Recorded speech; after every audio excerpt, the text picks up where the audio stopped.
할렐루야. 하나님 안에서 보호받고 인도받고 은혜 받는 우리 성도님들 되시길 간절히 소망합니다. 오늘 우리 함께 나눌 말씀은 다니엘 5장 1절에서 16절 말씀입니다.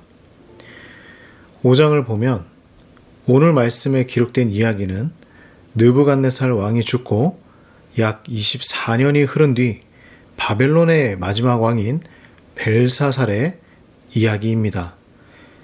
우리가 보았던 4장의 왕은 바벨론의 첫 번째 왕인 느부갓네살이었습니다. 이 두 왕의 이야기를 한번 살펴보면 바벨론의 시작과 끝은 결국은 하나님의 손에 달려 있다는 것을 명확하게 우리에게 알려주고 있습니다. 느부갓네살 왕의 교만은 자신의 신상을 만들고 자신이 세상의 왕이라는 것을 말하고 있었죠. 하나님은 그의 교만을 꺾으셨습니다. 하나님께서 이 세상의 참 주인이라는 것을 가르쳐 주셨던 것이죠. 그런데 그 뒤를 이은 벨사살 왕도 같은 길을 지금 걷고 있습니다. 아주 큰 잔치를 열었죠. 그리고 귀족 1000명을 초대합니다. 술을 마십니다. 그런데 거기에 사용된 잔들은 예루살렘 성전에서 탈취했던 은과 금 그릇이었습니다. 그리고 각종 금, 은, 구리, 쇠, 나무, 돌로 만든 신들을 찬양하고 있는 것이죠. 이 얼마나 하나님을 향한 모독을 하고 있는 것일까요? 느부갓네살 왕은 한 번도 이 그릇들을 잔치에 사용한 적은 없었습니다.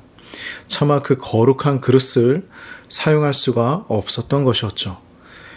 그러나 벨사살은 그 그릇들을 사용합니다. 자신이 더 위대하다는 것을 과시하고 있는 것이죠. 그는 계속해서 교만을 쌓아가고 있습니다. 바로 그때였습니다.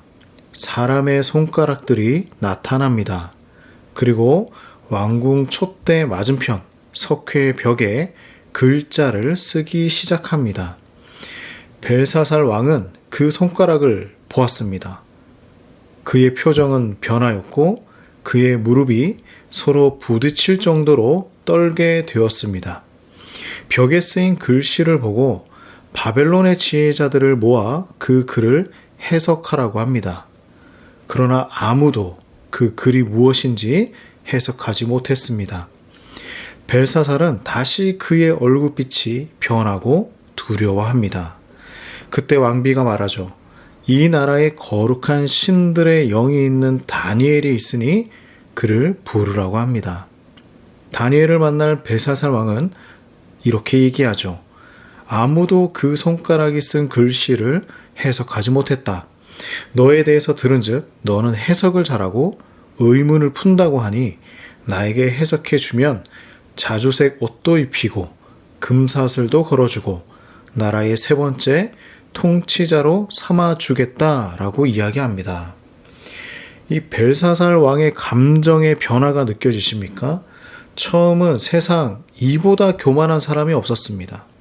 수많은 사람을 불러서 잔치를 베풀고 거룩한 성전의 그릇으로 술을 마시던 사람이었습니다. 그러나 글씨를 쓰는 손가락을 보고 아무것도 하지 못하고 안절부절하고 있는 것이죠. 그가 믿었던 나라의 지혜자들도 아무 소용없으니 다시 두려워 떨고 있었던 사람이었습니다. 그런데 이제는 80세가 된 다니엘 앞에 그는 왕이 아닌 의뢰자로 서 있는 것이죠.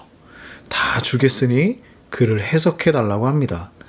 한 나라의 강대한 왕도 어쩔 수 없는 것이죠. 모든 것은 하나님의 손안에 달려 있는 것입니다. 이것이 바로 하나님의 통치입니다. 벨사살은 다니엘 뒤에 있는 하나님을 보지 못하고 있었습니다.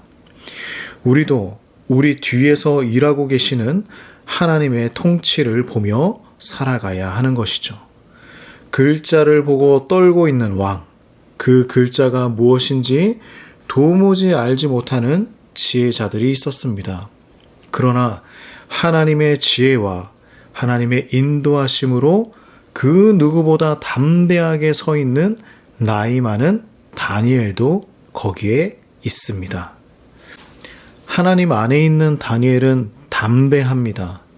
하나님의 밖에 있는 왕과 바벨론의 지혜자들은 두려워 떨고 있습니다.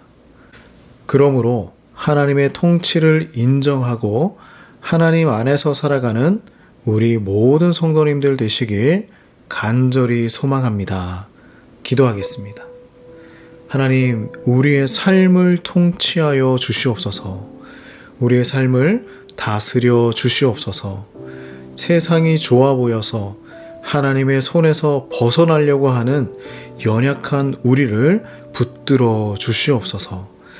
하나님의 손가락을 보고 떨고 있는 왕으로 살지 않게 하시고 하나님의 손가락을 보고 담대하게 선포하며 살아가는 다니엘이 될 수 있도록 인도하여 주시옵소서. 예수님의 이름으로 간절히 기도드립니다. 아멘.